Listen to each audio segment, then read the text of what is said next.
Okay, we're live. Let's rock and roll. First of all, about the sponsors tonight. Tonight's Lighthouse is sponsored in honor of Shimon Zachary ben Ilana Leah from his loving parents, Eli and Ilana Eddie. I hope I pronounced that properly. And by Esther Gorin in memory of her father, Shmuel Chaim ben Avram Meir Alav Shalom, and for the Refuah Shlema of Menachem Mendel ben Sarabatya and Devorah Fega bat Rezel.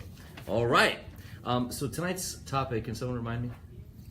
Meaning of life. That's, well, we got half here and half there. Yes, it's heaven, hell, and the meaning of life. We wanted to choose a light topic.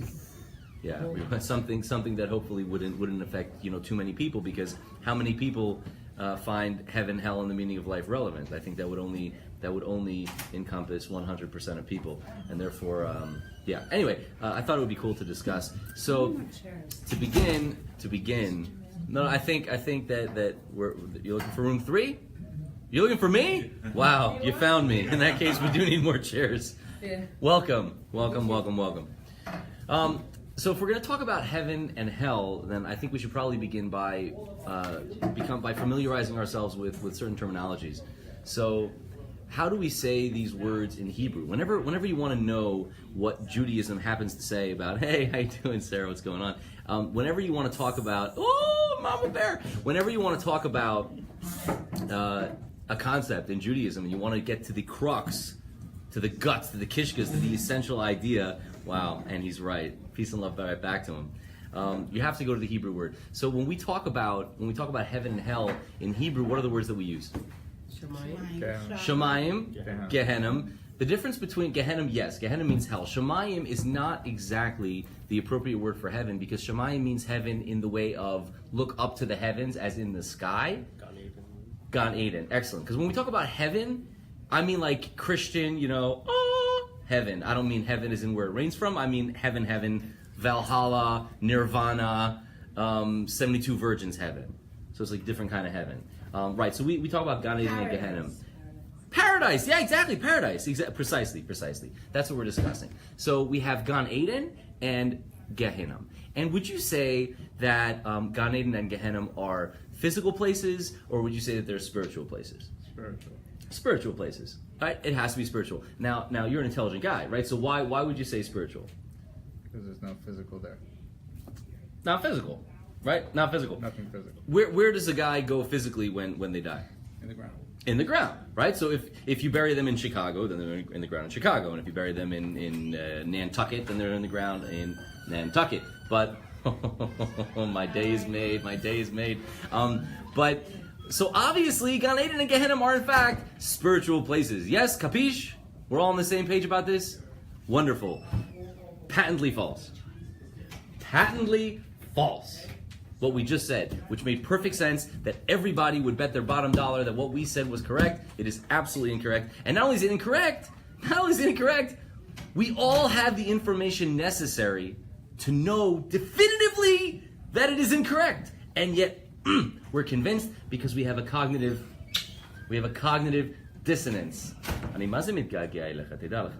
So, what is the cognitive dissonance? Simple. Let's think for a moment. Let's begin at the beginning. Who lived in Gan Eden? Adam and Eve. So let's be honest with one another, shall we? Let's tell each other the truth. Is there anyone in this room and anyone watching that didn't know that Adam and Eve lived in the Garden of Eden? Everybody knows that, right? Everybody knows that. Every Jew, Christian, Muslim certainly knows that. And honestly, most people, like most atheists, kind of know that, right? It's like one of the big stories. Everybody knows that story. Were Adam and Eve physical people or spiritual people? Physical. Characters in the story. Correct, they're characters in the story. And when we look at the story, you're making an important point, right? They're characters in the story. So no matter how you look at the Torah, I think, and we're going to go on like a 30-second tangent to address your point, because I think that point really relates to everything that we're ever going to say in this forum and in any other forum that we speak. When you look at the Torah, you have to assume that you're watching a Marvel movie. What do I mean by that? I mean that you are abiding by the laws of the book that you're reading. You're not abiding by whatever laws you think you exist in. You have to take the assumptions that are taken in that book, in that movie, in that character play, whatever it happens to be. So if you're watching, for example, very quickly, if you're a fan of Iron Man, which of course I am, because like, who doesn't like Tony Stark? If you're a fan of Iron Man, so if you shoot at Iron Man with a gun while he's wearing his metal suit, you're not going to hurt him, right? Because he's Iron Man. But if he takes off his metal suit and you shoot Tony Stark and the bullet bounces off, you're like, hey, he can't do that. What do you mean can't do that? He's flying to the moon in a super suit. Like, you're okay with that. But if you shoot him, that's not okay. Well, because he's not Superman. He's Iron Man, right? So you have to abide by the laws of that universe. So when you're looking at the Torah, whatever you happen to think of the Torah, whatever you think about the origins of it, however you come to it, whatever your opinion and attitude happens to be when it comes to the book, you have to take it for how it speaks. That's the first thing, right? So, and then obviously, once you get past that, you can decide what you think about it. But first, what is its message? In order to get its message, you have to read it on its terms with its rules. So in the book, Adam and Eve live in the Garden of Eden. And in the book, the Adam and Eve who are living in the Garden of Eden, are they physical people or are they spiritual people? Physical. They're physical people, right? They got like skin and nail and bone and eyeballs and they eat, right? Oh boy, do they eat. Yeah, they eat. They eat the wrong thing, but they eat. So they're physical things. Can a physical person exist in a spiritual space? It's not a trick question. But can that space change? Could that space have changed after the hate? Oh, I don't know, but I'm saying, like, again, if we're reading things at that point, right? No, like, this is physical people cannot occupy spiritual spaces, nor does the flip side work, right? Spiritual items cannot occupy physical space. For instance, how large is the color red? How much space does red take up? Anybody know? How heavy is happy? 7. Happy cannot be measured with heavy. Heavy is a unit of measurement of weight, and happy has no weight because happy is a feeling, and feelings don't have weight. They have other types of weight. They have emotional weight, but they don't have physical weight. So things that are physical are not measured with the same barometers as spiritual things. We measure energy in joules, and we measure geography in space, and we measure items with mass. And if we're talking about souls, well, now you've got a problem because souls don't occupy space. There's a very very famous archaeologist who was also a famous atheist, and he said, I've been around the world and I've seen it all and I have never seen a soul. And therefore he concludes that there must in fact be no soul, which of course is hysterical, because the people who do believe in souls, which by the way they might be wrong, but people who do believe in souls, do they claim that you should be able to see it? No. So the fact that you haven't seen a soul is no indication whatsoever that souls do or do not exist, because if they did exist, you wouldn't be able to see them anyway. You're measuring them wrong. To take this idea back to where we're going, if Adam and Eve are physical, then they can't live in a spiritual space. So let me reiterate my original question. Is Gan Eden a physical place or a spiritual place? Physical. Damn straight, it's a physical place. Physical place. At one time or another. At least. Okay, at least. You have no indication that it changed at any moment, no. and that would be, and you would be under major pressure to find out how you know that it would change or could change. But certainly we know that it was at least physical, and I would posit to you that things don't change there what they are. How about Gehinnom? Is that a physical space or a spiritual space? I'll give you a hint. It's a physical space. I've been there. I've seen it. Rabbi, you're the devil? First of all, yes. Second of all, Gay Ben Hinnom. You know where Gay Ben Hinnom is? Israel somewhere. Yeah, it's in. Well, that's not a. I mean, of course, right? So, well, Gan Eden's not. So I suppose. Yeah, it's a valley. That's right. Gay Ben Hinnom. Gay Hinnom is actually Gay Ben Hinnom, which means the valley of the son of Hinnom, and it's a valley right outside the old city of Jerusalem. It's this lovely, beautiful park where Arabs go to eat their picnics, and there's like horses that roam there. It's a nice place. If you take the bus that parks by Shar HaShbot, you will see Gay Ben Hinnom. Can't miss it. So again, very physical space, and I personally know that it's a physical space because I have been there. So it's physical. So we have two physical places. We have Gan Eden and we have Gehinnom, and the Torah is telling us that when people die, they go to Gan Eden or Gehinnom. Now, we know that their bodies don't, right? We've established that their bodies go in the ground in Chicago or Nantucket, so it must mean that their souls go there.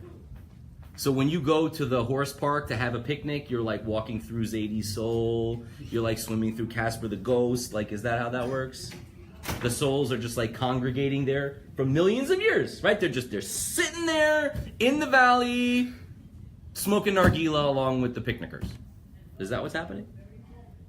Like we said, souls cannot occupy a physical space any more than physical things can occupy a spiritual space. It's equally ridiculous. And the only reason why people might think that it's not ridiculous is because they have zero understanding of souls. So they let the rabbis get away with saying all sorts of crazy things that don't make any sense.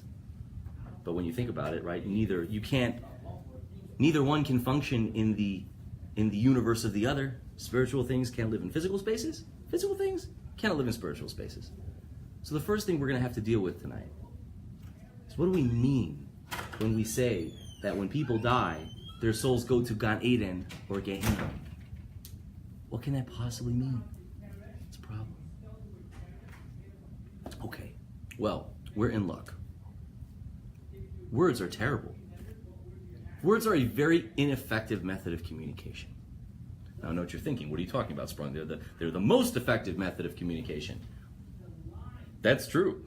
They are the most effective method of communication, but they're a terrible method of communication, which is why we have so much misunderstanding and so many fights and so much arguments, and that's why marriage is so difficult and friendship is so difficult. Business has other reasons for being difficult, because when I say a word, what I said wasn't what you heard, and what you heard wasn't what I said, and what you thought I meant and what I did mean were very different things. Why?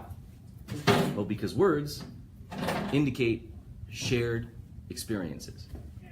That's all that words are. It's not like, this is a bottle of soda. Yes, it is a bottle of soda. Okay? Well, the sounds, the random sounds, bottle and soda, have nothing to do with what this apparatus is. But we have decided that this thing is going to be called a bottle, and the stuff in it is going to be called soda. Okay? Unless you're from the Midwest and it's pop. And then it's pop, exactly. If you're from Chicago, it's pop, right? It's a bottle of pop. See, we can't even agree on soda, right? So, true. Now, if we haven't had the shared experience of bottle or soda, the word is absolutely meaningless. And this is why Eskimos have 7 words for snow and none for sand, and this is why Arabs have 7 words for sand and none for snow. You only have words for things that you've experienced. Now, with that understanding, I want you to time out for a moment in your mind, and let's get really original here. And whether you're here in person or whether you're watching at home, close your eyes, please, just trust me on this one. Close your eyes, and I want you, with all of your originality, to think of a new color. Go. Got it? Did you got it? You got the new color? You thought of the new color? Right? Can you picture? Please describe it to me. Please describe the new color to me. You can't, right? That's ridiculous. First of all, you can't imagine a new color. It's not possible. Second of all, you can't actually describe any color. The only way you can possibly describe color is self-referential. You could say it's orange like this fruit, which happens to be orange. You can't describe a color using anything other than the color. Oh my gosh, I love you. Yes, welcome to the delicious dish. So, you can't think of a new color. Why? Well, because you're human. You're human, right? You're a meat brain. You are limited. You are limited by your experience. Your experience and your intelligence. Color is completely experiential. It has nothing to do with intelligence. It's totally experiential. So you can't imagine a new color. Can't think outside the box. Doesn't work. Okay. Well, once we understand that, we now understand the limitation of words. Words are only operative. They only work if we know what we mean. If I know what you mean when you say it, and you know what I mean when I say it. It can only work for shared experiences. Well, now let's think for a moment. What word are you going to use for the place your soul goes when you die? If words are shared experiences, how many of us have been to hell and back? Now, a few of us are like, well, me, but no one. No one. So you come up with a word for heaven, call it blibble blabble. It's meaningless. It's meaningless. Any word that you could possibly conjure up for heaven or hell is ridiculous. So call it Valhalla, and call it paradise, and call it Nirvana, and call it Shemayim, and it doesn't matter. You're saying nothing. No one understands what the heck you're talking about. Because they have zero experience when it comes to this idea, because they haven't died. So they don't know. So the rabbis understand this idea, right? It's a very elementary problem to get around. How am I supposed to explain the concepts of heaven and hell to human beings who have not yet experienced those same ideas? Well, here's how the Torah does it. The same way the Torah does an awful lot of things. The answer is metaphor. Metaphor. Meaning, I cannot explain to you what heaven and hell are. Can't do it. You can't picture what a soul is. Can't explain it. But what I can do is I can give you a metaphor that will at least give you a little bit of an understanding as to how we're going to relate to this thing. So they chose two places. When I say places, I mean places. I mean physical places that we know of. And not only do we know of them, they are in fact quite famous. One is Gan Eden and one is Gehinnom. So let's think for a moment. What does Gan Eden look like in your mind? Go. What does Gan Eden look like? Tell me. Lots of vegetation. Vegetation, right? Very lush. Lots of trees. What does it look like? Waterfalls, foliage. Waterfalls and foliage. What do you think? Without thinking. Tell me what you think without thinking. People. People. There are people there. Are they beautiful people or ugly people? All kinds. All kinds? Liar. It's Gan Eden we're experiencing. What does Gan Eden look like? Music. Trance music. Okay, cool. So when you ask people, you're going to get all sorts of answers. Sometimes it's a beach. Sometimes it's a jungle. Sometimes it's like an island. But there are common denominators between the way that everybody experiences their own idea of Gan Eden, which is that it's incredibly serene, peaceful, beautiful, safe, relaxing, holy, yada yada. These are the words that you're going to hear when people describe it. So we might picture it differently, because to me, my ultimate vacation could be Cabo, and this person's ultimate vacation could be Antarctica, right? But at the end of the day, we both love the same, feelings of happiness and serenity and calm and yada yada yada. So Gan Eden, no matter to whom you speak, Gan Eden conjures up the idea of calmness, beauty, completion, and relaxation, and serenity. Now let's talk for a moment about Gay Ben Hinnom, the valley of the son of Hinnom. You know what used to happen there? What did they use that for before it became this beautiful picnic park? Anybody know? It's a very ancient place. Gay Ben Hinnom was the place where Jews would bring their children as offerings to the fire gods. Lovely. You heard right. The story of Embarrassment, right? No, that was on Hara Carmel. This is right outside the old city of Jerusalem, and this is where Jews would sacrifice their children to the god of fire. Exactly. Ich. I mean, can there possibly be anything more despicable than sacrificing your child in a fire on purpose? It's a place of death and destruction. It's a place of undoing the natural order of things. That's what Gay Ben Hinnom represents.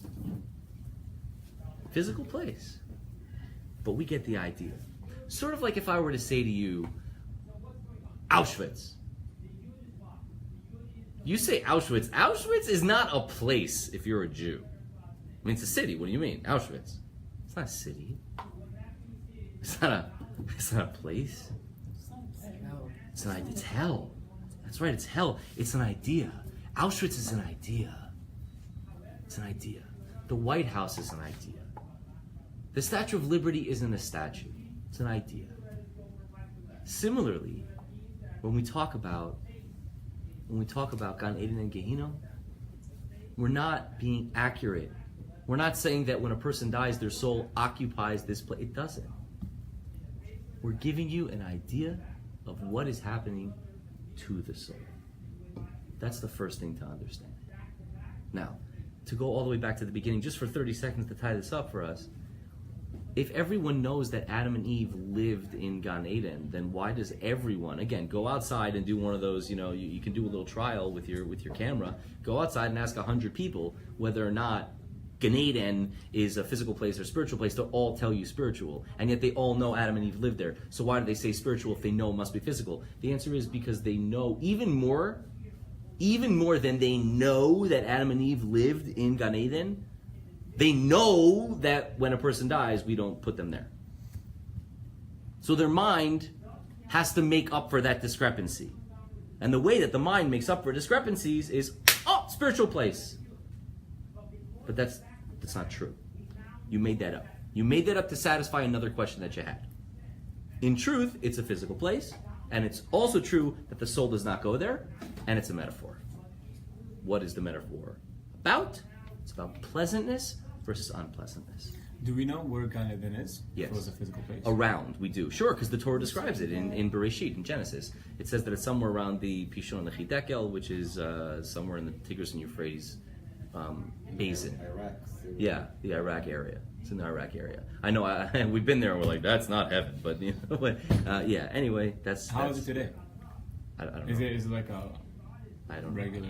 I don't know. Is there any spiritual thing to it if you go there, like when you're in Gan Eden? I can't imagine that there would What be. about I mean, the fact that they say, the Torah says that God put a lahat hacherev hamizhapeches lishmor as derech Eis HaChaim and derech Hagan. So you probably couldn't get there anyway, no matter what that means. I don't know what it means. I don't want to go into it because I simply don't know enough. But it's a physical place, and the Torah actually describes the geography of the place. If you open up, it's the first parsha in the Torah, right? You don't have to search far. Open up from page 1. It's on page 3. You're going to see. Okay, so you'll see it there. Ayin Sham and Timsah Benachas. Now that's point number 1. I would like to now tell you a fun story. This is like one of my favorite stories. It's a story from the Gemara. It's a Gemara in Sanhedrin in the final parak. The final chapter of the Gemara in Sanhedrin says as follows: there is a king, and this king has a field of zucchinis.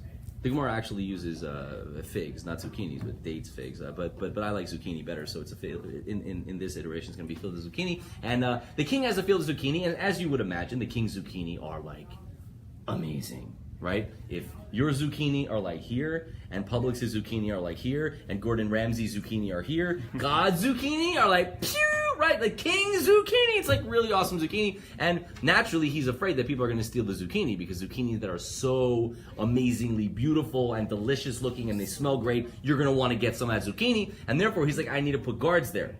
But what's the point of putting guards there? What are the guards going to do? Right, the guards are going to steal the zucchini, right? The king is a cynic. He knows that. He knows if he puts guards guarding the crown jewels, the guards are just going to take the crown jewels. They're going to eat the crown jewels. So what does he do? The king is smart. The king is smart. King goes like this. Here's what I'm going to do. I'm going to put one blind guy to watch the zucchini and one lame guy to watch the zucchini. So one guard can't see. One guard can't walk. They're both up there in the tower, and anybody who walks by sees two guards in the tower with the machine gun, and they're just going to keep on walking. They're not going to try to steal the zucchini. One day, the lame guy says to the blind guy, "Dude, you should see these zucchini!" And the blind guy's like, "I know, man, I can smell them. I smell amazing!" And the lame guy's like, "Let's get us some zucchini." And the blind guy's like, "How are we going to get the zucchini? I can't see, you can't walk." And the lame guy's like, "Not a problem. I'll climb up on your shoulders, and I'll direct you.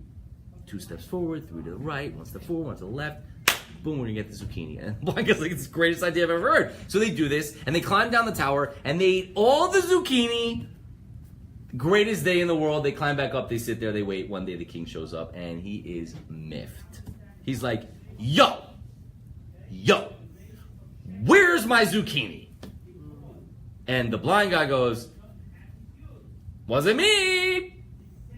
I can't see." And the lame guy says, "Wasn't me. I can't walk."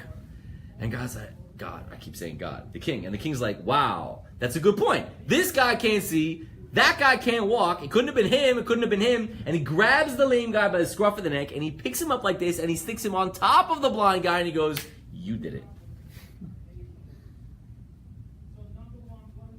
That's what the Gemara says. We good? We understand the Gemara? We can move on? What do you mean? That doesn't make any sense. What are you talking about with this zucchini business? This Gemara is an analogy to the soul and the body. Which one is the blind guy and which one is the lame guy? Which one? What do you say? People are. The one that walks is the blind guy, is the body. So the body's the blind guy. And the lame guy? So Beautiful. Well done. The body is the blind guy. Because he has all the faculties, but he doesn't have the controls. The lame guy has the controls, but not the function. So in our analogy, the soul, which is the controller, without the faculties, that's the soul, that's the lame guy. The body is the blind guy. Who's the king? That's obvious. Oh, of course, I told the story terribly and added it 100 times. The king is God. What are the zucchini? In this pizza. Pizza. What are the zucchini in this analogy? If God is saying to the body and the soul, don't eat the zucchini, then what are the zucchini? Forbidden apple. Forbidden apple. Sin. Right? The things that God is telling you not to do. You want to because it smells good and it looks good and it tastes good and it feels good and but you shouldn't do it. Right? Okay, that's the zucchini. So God puts you in this world. God puts you in this world. With the blind guy and the lame guy together, the body and soul together, and they eat up all the zucchini and then they get separated. And God comes to the blind guy, to the body, and he says, what did you do? You ate the zucchini. You did all these sins. And the body says to God, I didn't do anything. From the day that the soul left, I've just been sitting here on the ground. I've caused no trouble whatsoever. Don't blame me, blame the soul. And God's like, that's a great point. And God goes over to the soul and says, why did you eat all the zucchini? And the soul says, me? Eat the zucchini? I didn't do anything. From the day that this decrepit body left me, I've just been flying around all nice. I haven't caused any trouble. And God's like, that's a really good point. What does he do? He grabs the soul and throws it back in the body and says, you did it. Okay. That's the Gemara, ladies and gentlemen. What is the point of that Gemara? The point of that Gemara, that seemingly innocuous Gemara, those benign 10 lines in Tractate Sanhedrin in the 11th parak they're actually the source, and more than that, they are the impetus for the idea of Techiyat HaMetim, of resurrection of the dead. Unbelievable. Think about this. Do you know how every day, 3 times a day, Jews pray about the resurrection of the dead? Right? We say, V'ne'eman atah lachayot metim, Baruch atah Hashem mechayeh metim, mechayeh mesim atah lo yishiyah. However you pronounce these words, they mean the same thing. You're talking about resurrection of the dead, resurrection of the dead, resurrection of the dead. Why? What's this resurrection of the dead business? Right? That you have to admit, it's weird. It's weird. Resurrection, and there's plenty of weird things in Judaism, right? We got weird like tzitzis and like yarmulkes and mezuzahs and tefillin and lulav and matzah and bris. Yeah. I mean, for sure, right? We have plenty of weird things in Judaism, but Night of the Living Dead, Thriller, zombies in this, like that's weird. That's weird. You have to admit that's bizarre. Why do Jews believe in resurrection of the dead? You're like, well, because God has to bring us back. Why? Ghost. That's what it is. It's ghost. Why does God have to bring you back? Why can't you die and then live like with God forever, infinitely? Wouldn't that work? Isn't that how most people picture these things anyway? The answer is very simple. Physical body, and you have to go through something else. Why? Why do you have to go through anything else? Because obviously you haven't done the next right thing that you're supposed to do. That's what people I don't know. know. Like this world. This world, right, but why don't you say that we die and then we go to a better place? Which is what everyone else says anyway. Everyone else likes to fantasize all these cool things that are going to happen to us after we die. We're going to go to Valhalla and sit there with Thor and Loki and their ancestors. Right? This is how people think. This is simple human religious garbage that we peddle for thousands of years in thousands of places. What's this resurrection of the dead garbage? Sounds very strange. I'll tell you what it is. The Gemara already told you. Is it rebirth? Yeah, but why? The question is, what's the impetus? What is the necessity of this very strange, seemingly absurd belief? The answer is there's a theological imperative. The Gemara is telling you that. In these few lines, the Gemara is explaining to you why you must have the concept of resurrection of the dead in your religion. You know why? Because God cannot, must not, may not, shall not, does not punish or reward your soul for things that you did in this world. Why? Because you're not a soul. Your soul didn't do anything. And you're not a body. Your body didn't do anything. You're a hybrid. You're a lame man on top of a blind man. You're neither. You're both. And therefore, any reward and any punishment that could be meted out to the human being must necessarily be after the resurrection of that person. The body and soul have to come together again in order to be judged. That's what the Gemara is saying. You're saying this is not a religious problem. This is a logical problem. The Gemara would not have had a problem saying God takes your soul and gives it paradise forever or hellfire forever. I could have bought into that. That's what most religious people buy into anyway, right? Oh, I'm gonna die, I'm gonna be with my family, I'm gonna see Grandpa. Right? This is what everybody likes to talk about. Okay. I mean, we like to tell them that because it's nice to hear these things. But the Gemara is saying that can't be logically, because God cannot possibly give reward or punishment to one half over the other half. The soul takes no responsibility for the good or bad that you did in this world, and the body takes no responsibility for the good or bad you did in this world. It has to be both. If that's the case, why are you going to heaven and hell at all? What are heaven and hell for? That's odd. Why do I have heaven and hell if they're not for judgment? If they're not for ultimate punishment? The answer is, they're waiting rooms. They're not the reward and the punishment. When does reward and punishment happen? After resurrection, not before.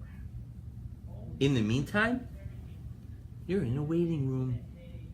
Your body's in a waiting room, and your soul's in a waiting room. And there are two waiting rooms, one of which is very pleasant. The other is very unpleasant. Now let's talk for a moment. Why is it unpleasant if you're not being judged there? What happens to the body when it goes on the ground? Decomposes. Good. Decomposes. If you're dealing with a hybrid creature that is half body and half soul, what would you expect to happen to the other half of the hybrid? Not decompose. Wouldn't you think that it would mirror? Wait, wouldn't you think that whatever's happening to this one is happening to that one if they're a hybrid creature? Am I wrong? Is that not intuitive to you? If you have two things that equally contribute to the existence of the man, the woman, the person, then whatever is happening to one half of the person, of the entity after death, should, intuitively, be happening to the other one. And this is what we call decomp. Your body decomposing and your soul decomposing. And the decomposition of a soul is what we like to call Gehenna. And now I'll tell you something else, which is really, really cool. What do we do for a person, a loved one who dies? After we sit Shiva for them, we have all these rituals, and there's something that we say for them. Kaddish. We say Kaddish. And how long do we say Kaddish for? 11 months. 11 months. 11 months. 11 months? Why not 9 months, 2 weeks, and a day? Like if we're once we're throwing darts at the board to get a random number of time, why 11 months? Very strange. It's a strange, seemingly random amount of time to say Kaddish for. I tell you why. Yes. is because, you know how long it takes for the body to decompose approximately? About 1 year. True, it depends where, because there are colder climates, that's true. Right? Warmer climates faster, colder climates slower.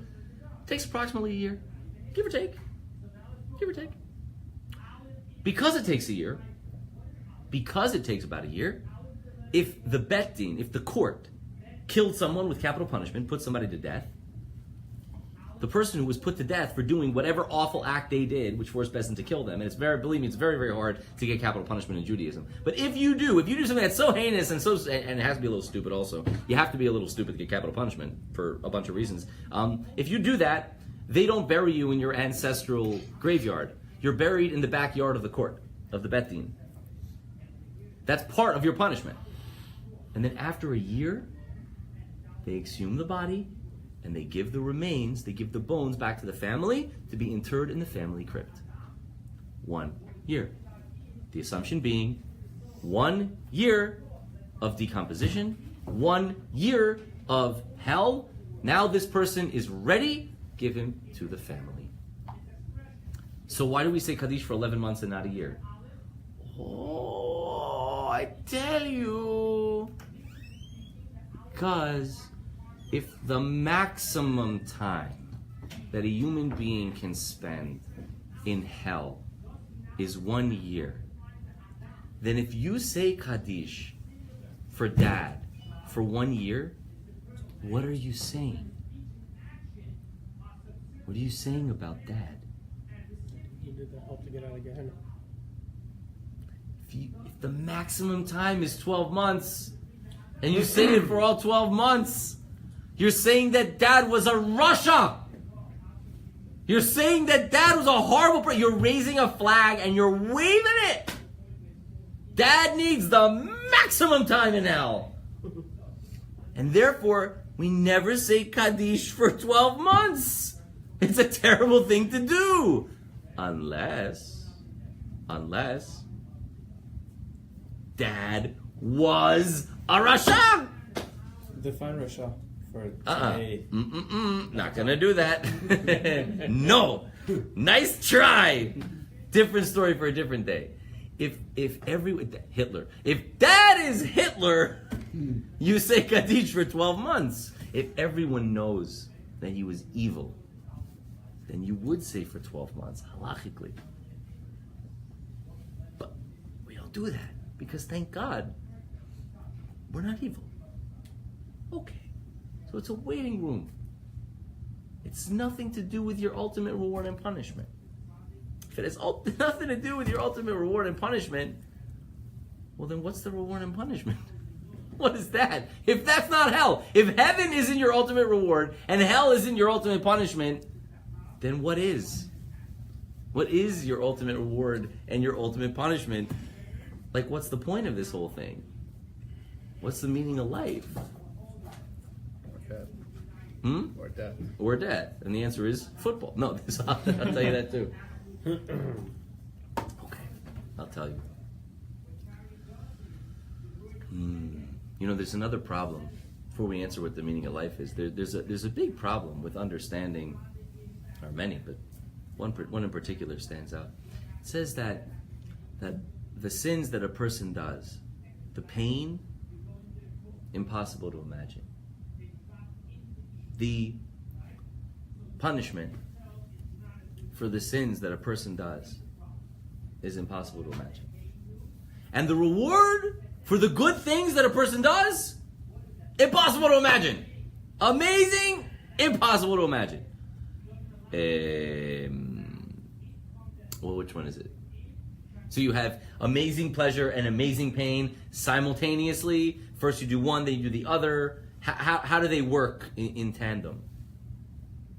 I'll tell you what I think it is. I don't know. Up until now, I'm fairly confident in everything that I said. Now I'm going to get a little bit off the beaten path, and this is probably where the hate mail is going to come in. This is the Shlomo Michael Sprung theory on what Olam Haba means. It means as follows. You know, God creates us, and He creates this whole world for us. Really, just for us. With you think about the awesomeness that's going on in the universe, not just the Earth. We keep thinking of the world as like Earth.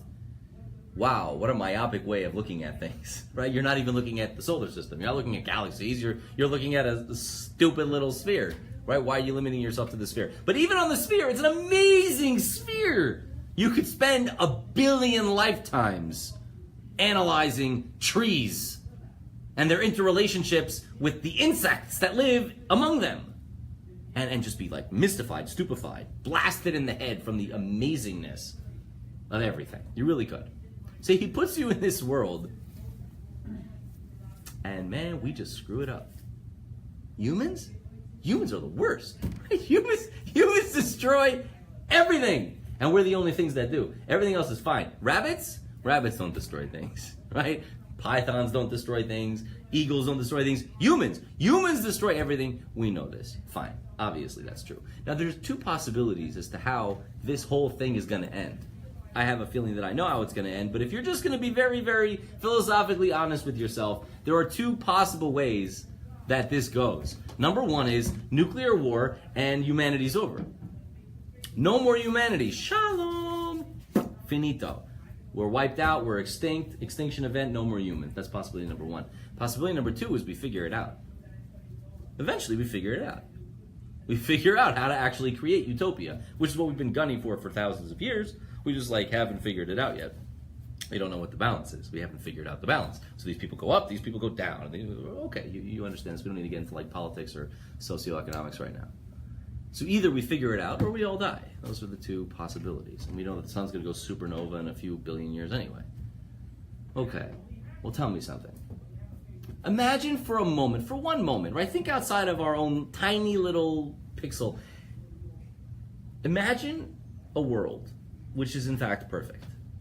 A world with total balance, a world where there is no hunger or war or disease or hatred or any of those things, right? It is theoretically possible. It's impossible for perhaps practically to plan what that looks like and how the streetlights work and what happens if you get a speeding ticket. It's hard for us to imagine what that's going to look like and translate into on a day-to-day basis. But theoretically, we can imagine in this matrix that we live in what perfection might look like. Tell me something. In that perfect world, how are the humans different from you? Like physically, do they have longer fingers? Are they different shape? Do they have higher intelligence? No? No, of course not. Obviously not. They're you and me. That's the point. That's the point. The difference between you and the medieval, murdering, illiterate fool on a physical level, nothing. Nothing. The difference between you and the human of societal perfection, nothing. Nothing. And when we get there, the only question that's going to ring in the mind of every single biped on this planet and every other planet is, God, what took so long? What took so long? We've been at this for thousands of years, killing each other, blowing things up, destroying the environment, destroying ourselves. Why? Why couldn't we just figure this out 20,000 years ago? No one knows. Big head scratcher. Big head scratcher. If you had, can you imagine the magnitude of tragedy? The magnitude of tragedy of the actions that we do? There are millions of people all over the world that live in abject misery. And we could help. We're not concentrating on it, we don't know how, this and that and the other, and that's all fine. But you understand it's true, right? We can definitely, there are ways, there will be ways, we will figure this out. We will figure this out. There are ways to raise everybody out of their misery. All the misery, all the misery, all the death, all the hate, all the starvation, all the sickness, all the everything. Who's it on? It's on him? Sounds like socialism. Oh, hell no, brother. That's half the misery right there. Believing we can help everyone and solve the problem. Well, the difference between my vision and the vision of socialism is how to help, not that we can help, and that's a massive difference. The point is, all the misery's on us. This is a mashal that I've brought many times before, and I hope to bring it for many years from now. World War I is the epitome of human misery. If you're Jewish, you can say World War II, but human misery is what's World War I. And you've got 150 yards of no man's land, of death and decay. And on this side, there's a trench with a bunch of British soldiers and French soldiers. And they're crying, screaming to God. They're living in the reek and the death and the disease and the starvation for a year. And they're praying to God and they're saying, God, make it stop, make it stop, make it stop, make it stop, make it stop, make it stop, make it stop. And 150 yards that way, there's a German trench with Germans and Austrians and Ottomans, and they're sitting there and they're praying to God in their language, God, make it stop, make it stop, make it stop, make it stop, make it stop. And God is like, what do you want from me? Stop! Did I tell you to do this? Did I dig the trench? Did I create the howitzer? Did I put the bullet and the barbed wire and the mustard gas? Did I do that? That's you. That's you. We have no idea what the ripples and the repercussions of our actions are. We don't have A, the data, and B, the RAM to compute the data even if we did have it. But can you imagine if you did? Can you imagine the pain if you understood the magnitude of your actions and inactions on a global level? If you saw it, unimaginable. Unimaginable. What's the flip side? Can you begin to compute the pride, the pleasure, the glory, the glee, the happiness of the ramifications of your good actions? Impossible. You don't possess the data. You don't possess the RAM. Can't imagine it. But theoretically, you can. Theoretically, you understand that the second they screamed Eureka on the polio vaccine, the second they screamed Eureka on penicillin, and the second they screamed Eureka on DNA, and the second they're going to scream Eureka on world peace, and that's this. That's this. The reward and punishment that we're going to get, I believe, is a recognition of our action, an understanding of the implications of our lives. And therefore, simultaneously, it encompasses the good and the bad, because we're both. We've done both. We've perpetrated both. And we will understand and reap both. Both. Now, there's an old question which I believe this answers, and it's a very, very good question, and with this we shall conclude.